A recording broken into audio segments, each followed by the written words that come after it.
la présence de Dieu et être capable de lui apporter cette louange et cette adoration qui allait le faire descendre. Quand je préparais la soirée d'aujourd'hui, l'Esprit de Dieu a encore insisté sur ce point. Et je vais encore revenir là-dessus. 2 Chroniques 5, le verset 13. Et lorsque ceux qui sonnaient les trompettes et ceux qui chantaient, s'unissant d'un même accord, la louange et l'adoration qui font descendre Dieu sont celles apportées par des personnes unies. L'unité dans l'Église d'aujourd'hui, dans bon nombre de relations humaines, en ces temps de la fin, est devenue une perle rare. Elle est devenue de plus en plus un simple mot et de moins en moins un comportement. Tu demandes au chrétien, oh mais cher, on est unis. Hein. Tu demandes aux hommes de Dieu, non, dans mon église, on est unis. Ça c'est en parole. Mais est-ce que dans les réalités des faits, on le constate? Chers bien-aimés, nous devons être unis parce que c'est un principe divin qui favorise la présence de Dieu. Il faut le noter. 2 Corinthiens 13, le verset 1 nous le dit. Au reste, frères, soyez dans la joie, perfectionnez-vous, ayez un même sentiment, vivez en paix, et le Dieu d'amour et de paix sera avec vous. Il dit, ayez un même sentiment, vivez en paix, et le Dieu d'amour et de paix sera avec vous. Dans Matthieu 18, le verset 20, la parole de Dieu nous dit, car là où 2 ou 3 sont assemblés en mon nom, je suis au milieu d'eux. C'est pourquoi Salomon et les saints ont vu la gloire de Dieu. C'est pourquoi Dieu est descendu pour ébranler les murailles de Jéricho. Dans Josué 6, le verset 1 à 20. Quand le peuple d'Israël s'est retrouvé devant cette muraille de Jéricho, ce peuple était uni. C'est parce que ce peuple était uni que Dieu est descendu. Quand Paul et Silas étaient dans la prison, la Bible nous dit, Paul et Silas, le « et » est un mot qui montre l'unité. Donc Paul et Silas étaient unis. Et à cause de cette unité-là, Dieu est descendu. Deuxième élément, nous devons être unis parce que c'est la preuve que c'est Christ qui vit en nous. Si ce soir je dis, frère, qui vit en toi? Tu vas me dire, c'est Jésus qui vit en toi, n'est-ce pas? Si tu es au doyen, qui vit en toi? Le doyen m'a dit, c'est Christ qui vit en moi. Alors, si Christ vit en moi, Christ vit en toi, pourquoi toi ils vont faire par là? Est-ce que Christ peut faire par là contre Christ? Est-ce que Christ peut haïr Christ? Donc, si toi et moi, il y a par là entre nous, c'est qu'il y a entre nous deux, il y a un chez qui Christ n'est pas une réalité. Donc, si Christ vit en toi, Christ vit en moi, il ne doit plus avoir par là. Parce que Christ ne peut pas faire par là contre Christ. Je me fais comprendre. Voilà. Et c'est ce que la Bible nous dit. Celui en qui Christ vit aime le Père, dépend de cet esprit et est un avec les autres. Christ ne peut pas être divisé contre lui-même. Troisième élément, nous devons être unis parce que Dieu travaille dans l'unité avec le Fils et le Saint-Esprit, là où il y a l'unité.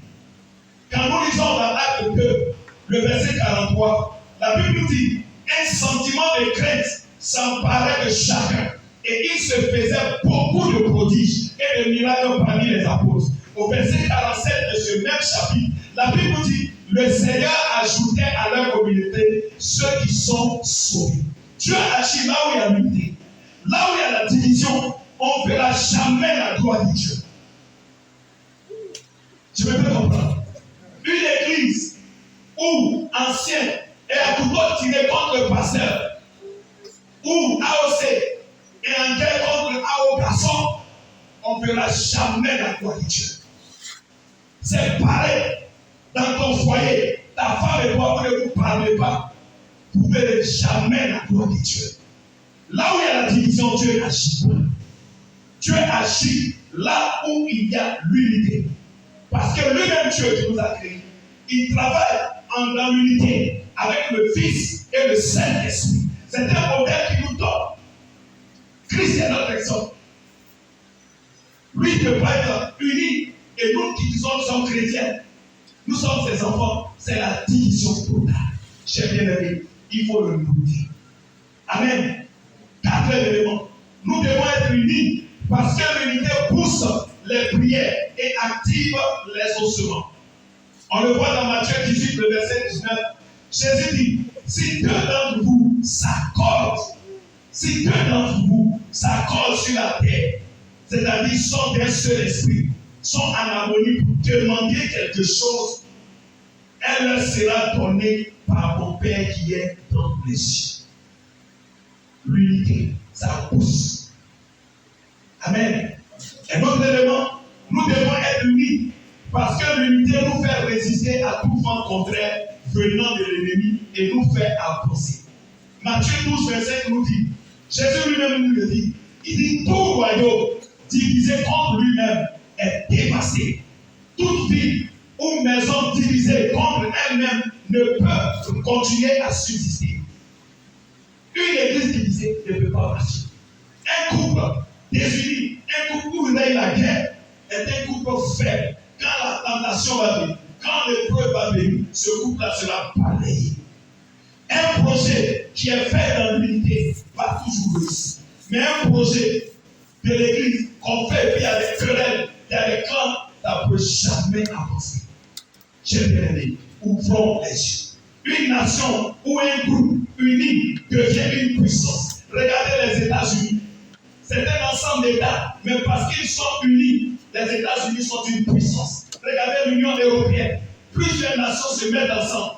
L'Union européenne est une puissance. Regardez la Russie, qui était l'Union soviétique. La Russie est une puissance. Dès qu'il y a l'unité, il y a la puissance. Mais dès qu'il y a la division, on est affaibli. On est affaibli. On est affaibli. Et il faut le dire, chers bien-aimés. Amen. Nous devons être unis, enfin, parce que l'unité est la base de la vraie communion fraternelle. On ne peut pas communier entre nous si nous sommes divisés. Autrement dit, il n'y a pas de communion fraternelle sans unité. Quand il n'y a pas d'unité, on ne cherche pas le bien-être des autres. Quand il n'y a pas d'unité, on ne met plus en avant les intérêts des autres. Quand il n'y a pas d'unité, on n'a pas la force pour partager ou pour donner aux autres. Quand il n'y a pas d'unité, on n'a pas la force pour assister les autres, ni pour les rendre visite. Dans le constat d'aujourd'hui, avant qu'on dit un frère malade, toute l'église est debout. On va chez on va aller rendre visite aux frères. Quand on dit un frère ou une sœur se marie, toute l'église est là.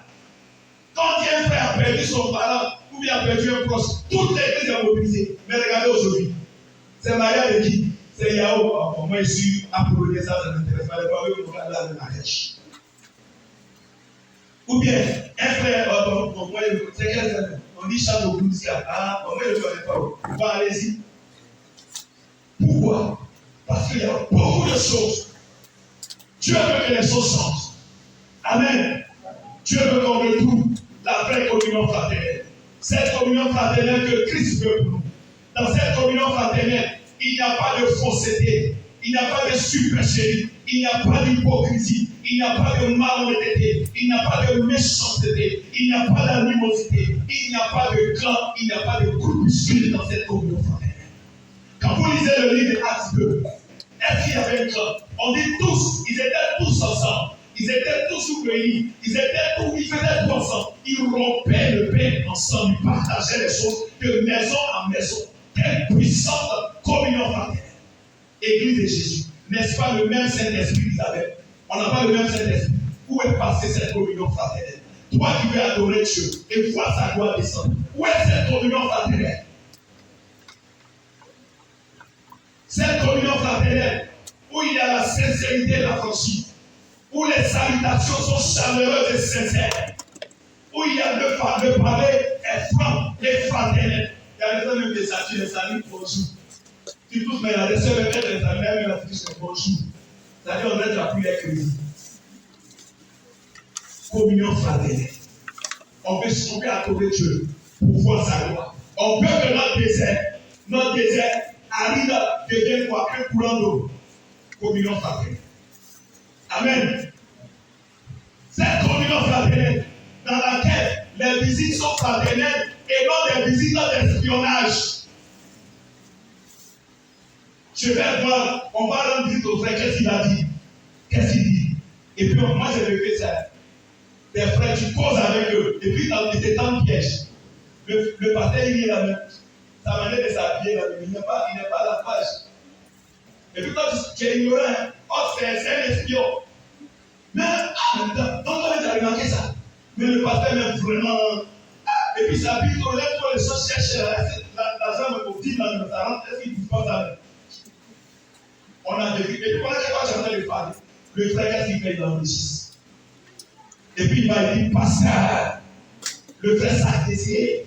Voilà ce qu'il dit de toi. Communion fraternelle. Aujourd'hui, c'est une réalité dans l'église. C'est mon père. Il sait de quoi je parle. C'est une réalité dans l'église. Dieu veut qu'on parle à une autre dimension. Dieu veut qu'on arrive à une autre dimension. On est dans cette assemblée. Dieu veut qu'on impacte. Dieu veut que tu impactes. Étudiant, Dieu veut que tu impactes la classe. Élève, Dieu veut que tu impactes la classe. Fonctionnaire, Dieu veut que tu impactes où tu te trouves. Femme, dans ton foyer, dans ta belle famille, Dieu veut que tu impactes. Frère, Dieu veut que tu impactes partout où tu seras. Pour que les choses changent. Amen. Dans cette communion fraternelle, l'amour est vrai et non un amour superficiel ou un amour intéressé. Parce que le frère sacré me donne de l'argent chaque jour, lui je l'aime. Mais celui qui ne me donne pas l'argent, je ne l'aime pas. Ça c'est quel amour ça? Amen. Amen. Répondez Amen ou Amen pas. Dans cette communion fraternelle, le bien-être d'autrui est facteur. On veut que l'autre réussisse. On veut voir l'autre prier. On veut voir l'autre avancer. C'est ça la communion fraternelle. Et Dieu a voulu insister là-dessus. Parce que si nous voulons voir sa gloire avec notre monde et notre adoration, c'est un point important. La Bible nous dit dans Acte 2, le verset 47, ils vendaient leur propriété et leur objet de valeur. Ils partageaient l'argent entre eux et chacun recevait ce qui lui était nécessaire. Être uni, donc, chers bien-aimés, c'est être un avec son prochain. C'est regarder dans la même direction. C'est être animé du même esprit. C'est mettre de côté ses intérêts pour ceux de la communauté. C'est être en harmonie. C'est être ensemble. C'est marcher d'un même pas. C'est marcher d'un même pas. Quand on dit on est unis, on marche d'un même pas. C'est-à-dire on avance comme ça. Quand on dit monsieur et madame sont un, ça veut dire qu'il regarde. Si on dit on va, il dit qu'on va, monsieur dit on va à l'ouest, madame aussi ça va à l'ouest.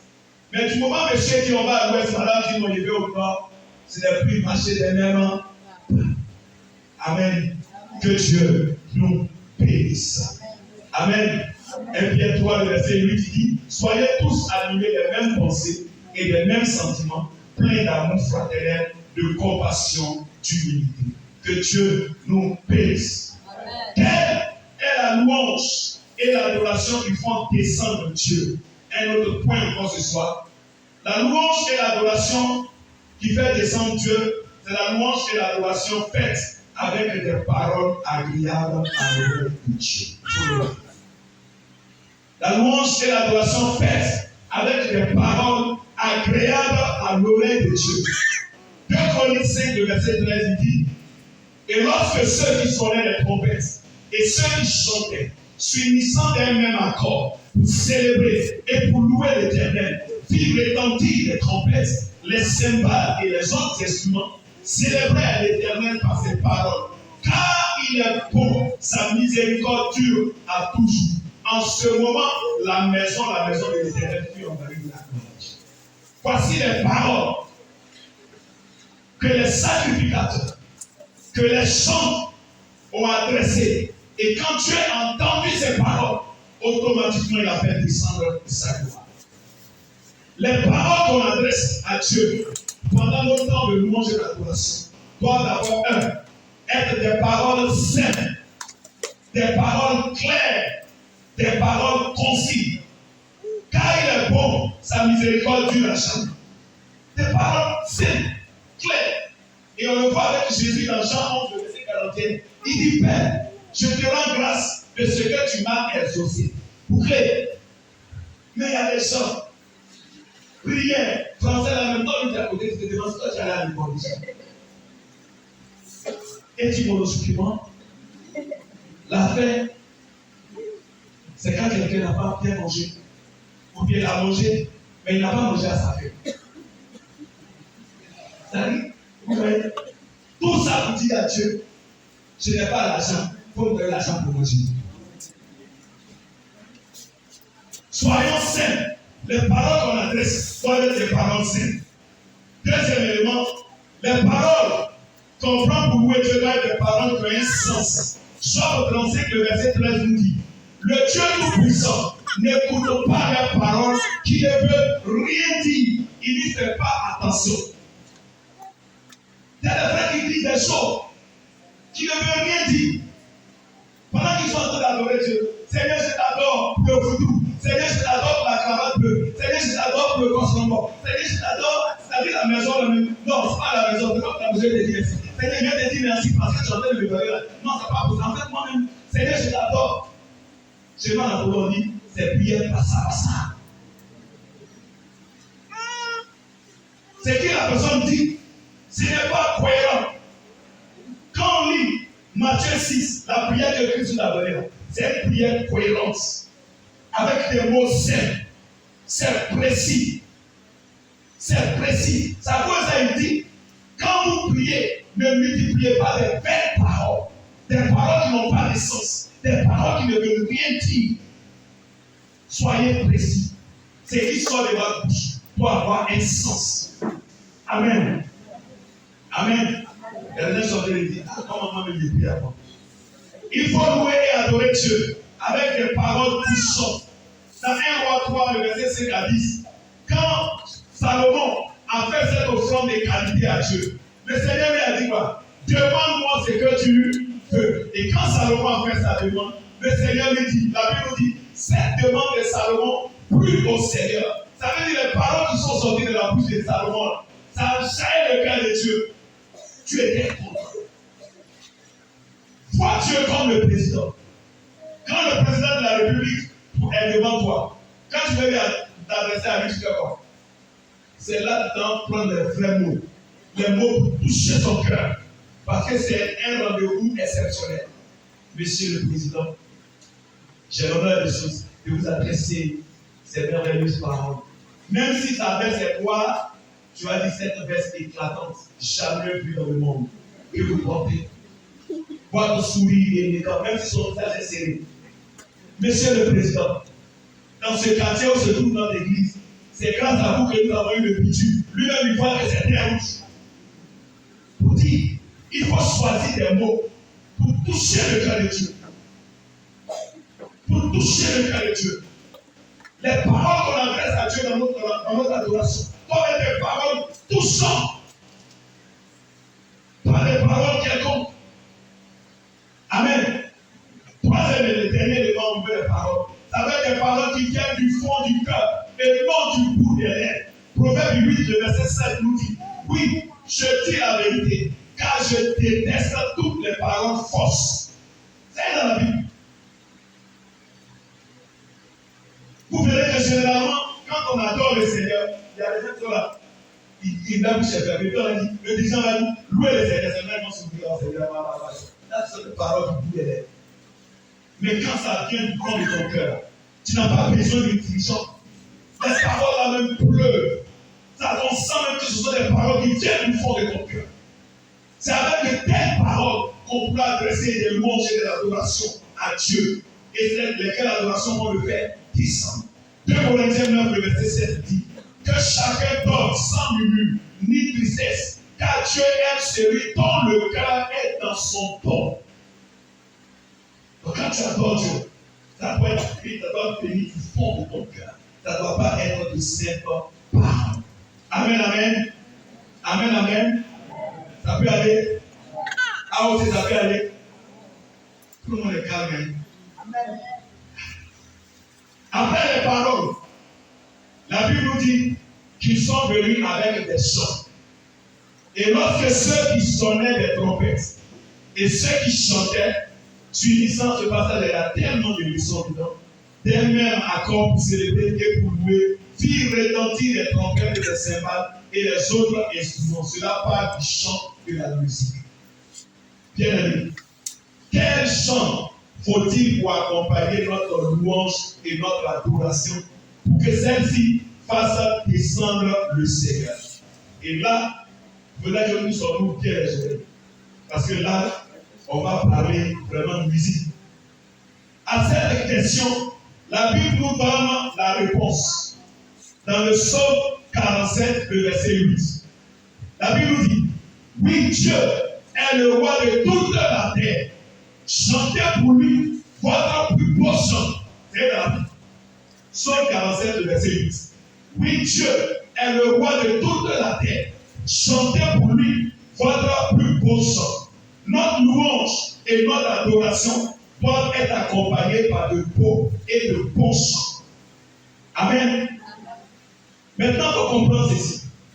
Le bon chant, ce n'est pas le chant le plus mélodieux.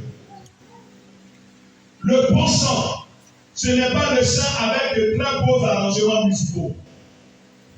Le bon chant, ce n'est pas le chant avec de belles harmonies et des techniques vocales, même si tous ces critères-là sont à prendre en compte car il faut offrir au Dieu suprême le meilleur.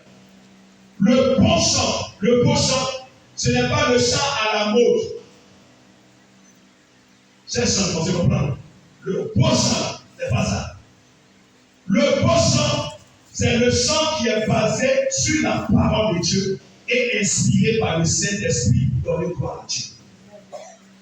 Le bon chant, c'est le chant basé sur la parole de Dieu et qui est inspiré par le Saint-Esprit pour donner gloire à Dieu.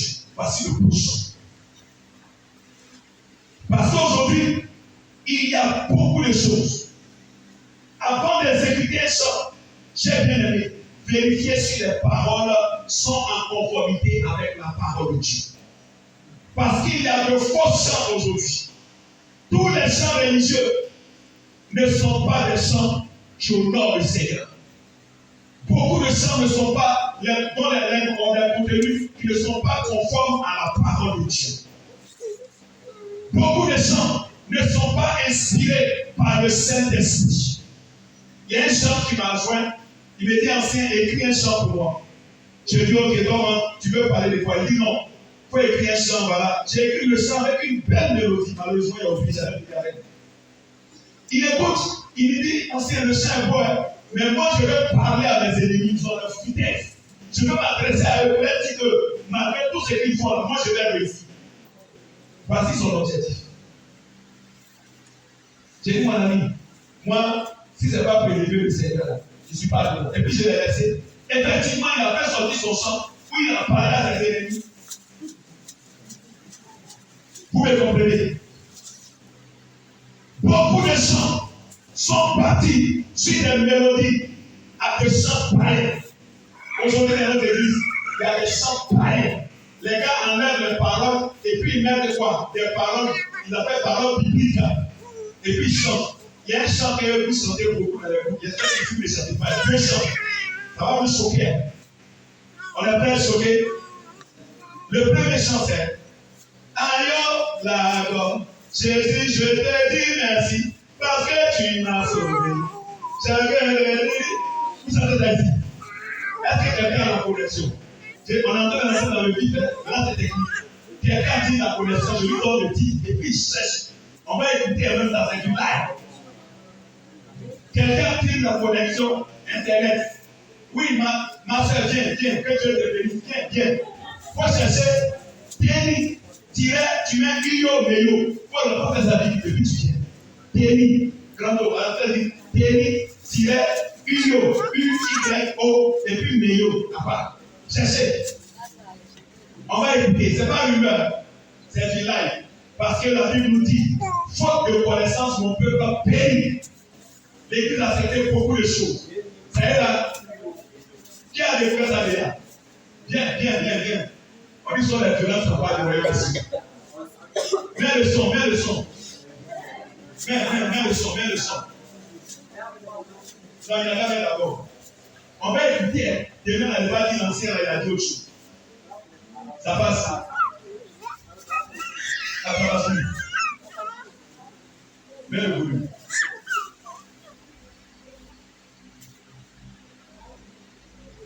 C'est qu'est-ce que ça va passer? On est passé. Il n'y a pas les autres avec lui.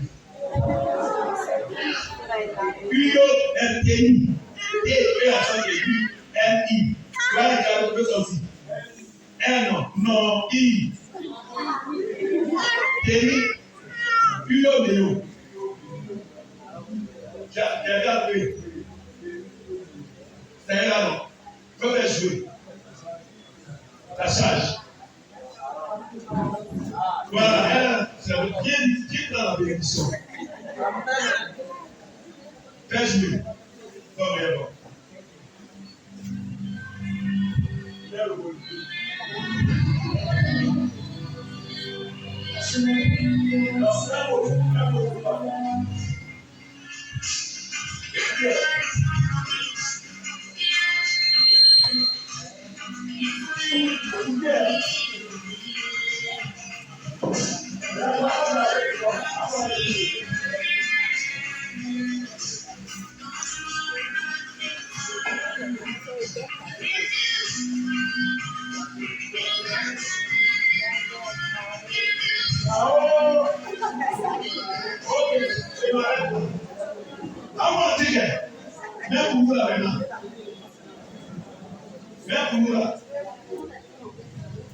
Écoutez.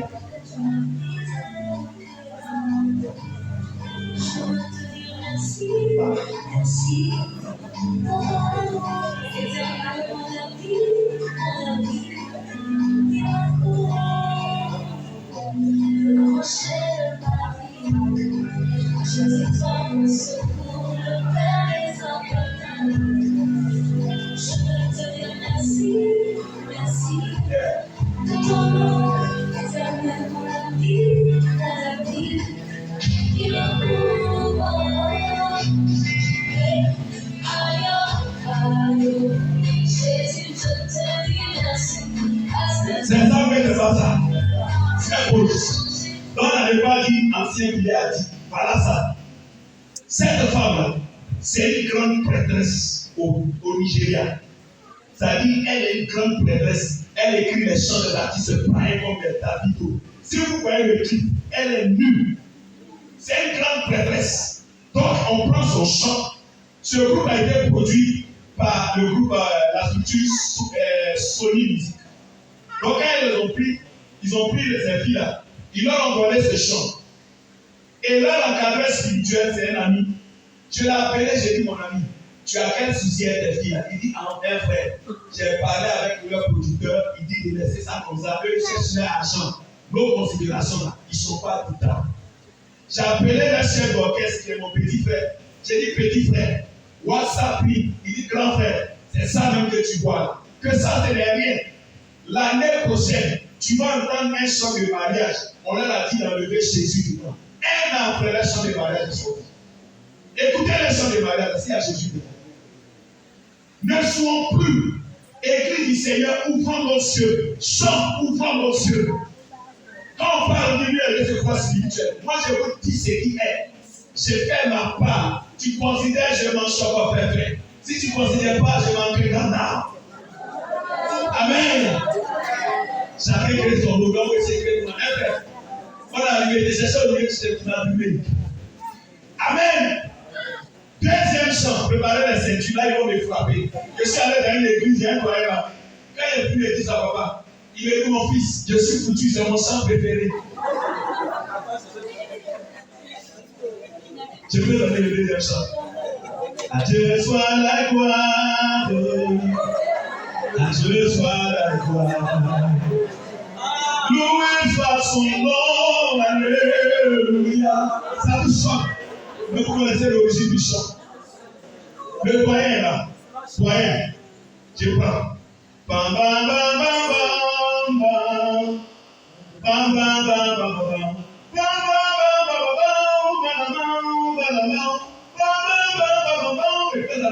Le succès de ce pays repose sur la nourriture.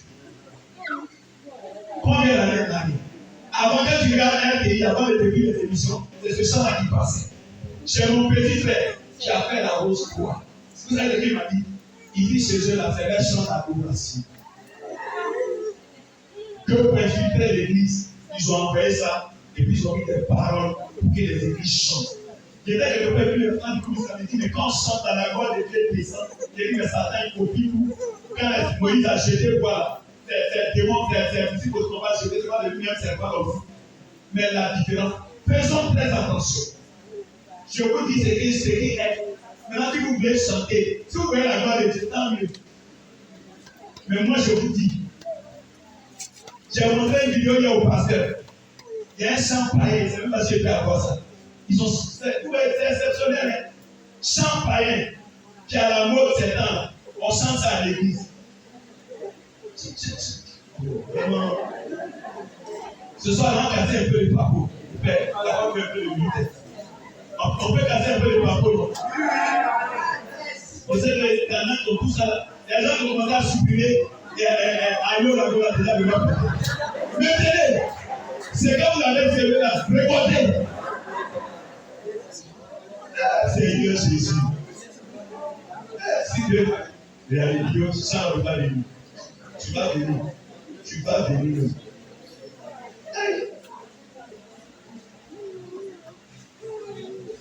Le Père, ça ne va pas venir. Mais il y a un chant païen qui passe ces temps-là où on dit il y a un artiste ivoirien qui a chanté ça avec un Camerounais. On dirait que j'écoute ça. Viviane, à l'église, il y a montré ça à papa et maman. Ils ne savaient pas des missions. Il y avait à l'église, vous savez ce qu'ils ont dit. Jésus, c'est toi qui as fait ça. Jésus, c'est toi qui m'as donné. Tu ne vas pécher. Je crois non. C'est foutaise de Dieu. On se fout de Dieu. On se fout de Dieu. Nous sommes en train de rire. Mais regardez ce qu'on envoie dans l'église. Demain on dit l'église est morte. Demain on dit que les jeunes vivent mal. Mais on attire la sirène des gens dans notre église. À travers ces cantiques, vous pensez que le diable est bête. Regardez aujourd'hui dans quel chant il est. Quand on dit compagnon de la misère, on va le dire. Quand les gens au monde, on portait global. Nous on veut piller tout, piller la qualité. Ouvrons nos yeux. Les chants qui peuvent toucher le cœur de Dieu sont des chants basés sur la parole de Dieu. Des chants inspirés par le Saint-Esprit. Je n'ai rien contre les chants, mais nous sommes dans un mouvement de l'Esprit. Et Jésus est à la porte. Tout ce qui peut nous éloigner de la présence de Dieu, il faut éviter cela. Amen. Amen. On appelle ça des feux étrangers. Et ces chants-là, généralement, on les choisit en fonction de leur goût. Vous voyez les responsables des groupes, les choisissent. Le chant en mode de chicken, ça plaît à tes oreilles. Ou bien le chant est beau, le chant est connu. Ou bien parce que quand il regarde, si on chante là, tout le monde va être déchiré. Mais regardez un chant comme en avant, Jésus est devant. Peuple de Dieu, tu mets quelqu'un à sommeil quand on dit il se réveille et comment ça se réveille. Bravo! Ça fait combien d'années le chant était composé? Combien d'années? Moi-même, petit que Dieu m'a permis de composer, ça fait combien d'années? Ça fait 22 ans. Je reconnais que tu peux 22 ans aujourd'hui, on chante Dieu continue d'agir. J'étais une émission sur LMTV. J'étais là et puis je parlais de ça. J'ai un voyant qui était assis à côté de moi, mais le voyant était tétanisé, je regardais, je me disais, la quel problème. Donc l'animateur finit avec moi, et puis lui donne la parole, il dit, mais pasteur, qu'est-ce que vous avez dit? Et là, il découvre que c'est un pasteur. Il dit, je suis surpris, j'ai la chair de poule. Je suis le président des églises d'Assemblée de Dieu du Bénin. Actuellement au Bénin, le chant qui nous fait prier actuellement au Bénin, c'est ce chant-là. Donc je suis étonné d'être en face de l'auteur-compositeur. Il était étonné, moi, il parlait de Jésus, il dit, Seigneur, est-ce que tu as fait de magie? Le directeur de l'MTV, il me voit, il m'appelle, il dit, mais on sait bien. Non, c'est pas sérieux, tu peux pas être auteur-compositeur. Puis ça vraiment ce jour-là, je venais du Burida. Et le Burida, sans j'ai composé combien d'années, il était témoin. Mon oncle on a fait beaucoup de choses. Parce qu'on a fait beaucoup de choses. Je revenais combien d'années après, j'ai écrit le chant le 10 mars 2002. Le 10 mars 2002, c'est en 2020. Quelqu'un m'a dit qu'il faut aller au Burida pour déclarer ça comme ça. Je vais déclarer ça avec le chant à Papa Emmanuel et garder ça. J'arrive au Burida, ouais. Des doyens, des professeurs d'université en musique, des musicologues, des musicologistes, des musicaux, tous les musicaux étaient là. Et puis il les reçoit. Il dit, monsieur, soyez sérieux, ne quittez pas de nous. Comment un chant, un puissant, un grand chant comme ça, c'est vous juste comme ça que j'avais composé. J'ai dit, mon secret, si moi je vous ai donné toutes mes preuves. Allez chercher. Si vous avez trouvé l'auteur-compositeur, je vais demander pardon, Seigneur. Mais dans le cas contraire, vous allez changer. Un an après, en 2021, je suis là, le Buddha m'appelle. Monsieur Billet, on veut vous le copier. J'arrive au Buddha, je retrouve les mêmes gars. Dès qu'il me voit, il dit, monsieur, toutes nos félicitations. On a mené toutes les enquêtes. On a fait toutes les recherches à tous les niveaux. Et on a compris qu'effectivement, vous avez l'auteur-compositeur. Que tu sois béni. Amen. Maintenant, l'auteur me donnait mon argent. Depuis, les gens veulent me tourner. L'argent, s'ils m'ont donné, ils m'ont fait ce temps dans ces petits sacs. Je te donne 50 millions. Voilà. Et tous ceux qui ont changé là, ils doivent me payer les droits. Depuis 22 ans, imaginez l'argent qu'il a là. Donc, je vous donne le sujet de prière.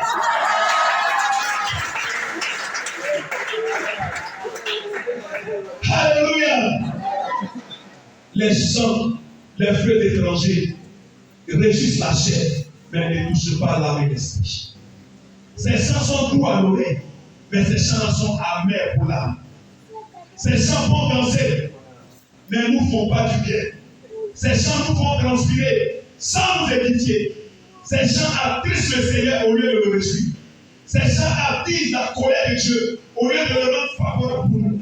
Ces chants éloignent de nous les bénédictions de Dieu au lieu de l'attirer vers nous. Ces chants éloignent nous éloignent de la présence de Dieu au lieu de nous y conduire. Ces chants apportent sur notre temps de louange et d'adoration de la lourdeur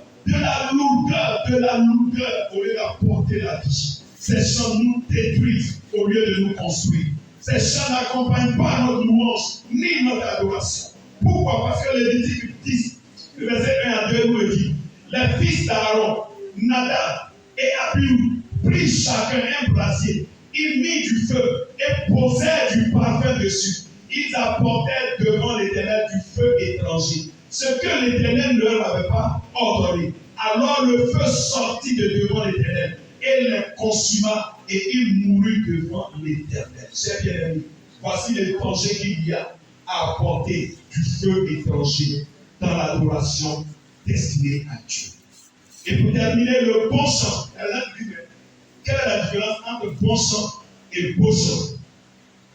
On a vu le beau chant.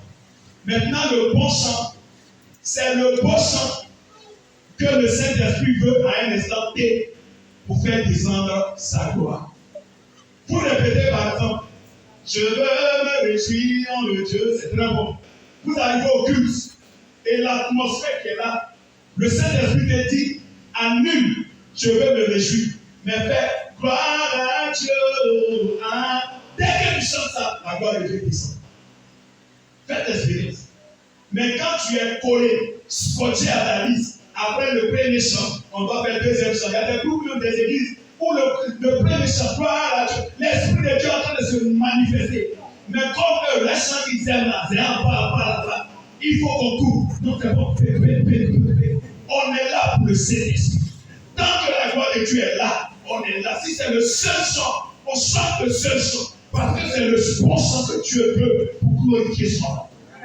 Arrêtez d'être focalisé sur vos longues listes. Vos chants ne sont pas bien préparés. Les harmonies ne sont pas bien posées. Laissez le Saint-Esprit vous conduire. On va parler de ça. On a rendez-vous samedi, tous les chants là, dans le jeûne et la prière. À 16h00, Jésus s'est atteint. Je viens de mon frère ça. On va poser. La personne qui nous a dit de me faire venir là. On est là. Doyen, Kadam a dit non. Voilà, le doyen a dit son spirit est là-dessus. Amen. Le prochain élève, Dieu sait bien les cherchons le prochain. L'église a besoin d'être impactée. L'église a besoin de prochain. Vous voyez que les chants simples, les fois comment dire, c'est ça compliqué. Chants simples, l'esprit de Dieu fait ce qu'il a. J'ai imposé mes acquis de Dieu sur le lit. J'ai touché quelqu'un. Le patron est venu toucher qui? Ceux qui reçoivent la visitation là. Quelqu'un l'a touché. Qui vous a dit qu'il faut forcément lui imposer les mains? Les disciples, les 120 disciples à la chambre, qui leur a imposé les mains? Répondez, qui leur a imposé les mains? On avance pour terminer. Important pour terminer, chers bien-aimés, ces chants. Dieu est un Dieu d'ordre. Quand vous regardez la création, vous regardez tout ce qui se passe autour de nous. Dieu a fait chaque chose en son temps et il a mis chaque chose à son poste. Et puisque nous parlons de chants, aujourd'hui on fait beaucoup de mélanges. On mélange tout. Culte de louange et d'adoration. Le premier chant du groupe musical est oh Dieu, aie pitié de moi. Tu les vois dans la série, elle les harmonies. Si, en fait, moi qui suis là, ça me fait chose. On appelle ça culte de quoi? C'est culte de repentance ou bien c'est culte de louange et d'adoration.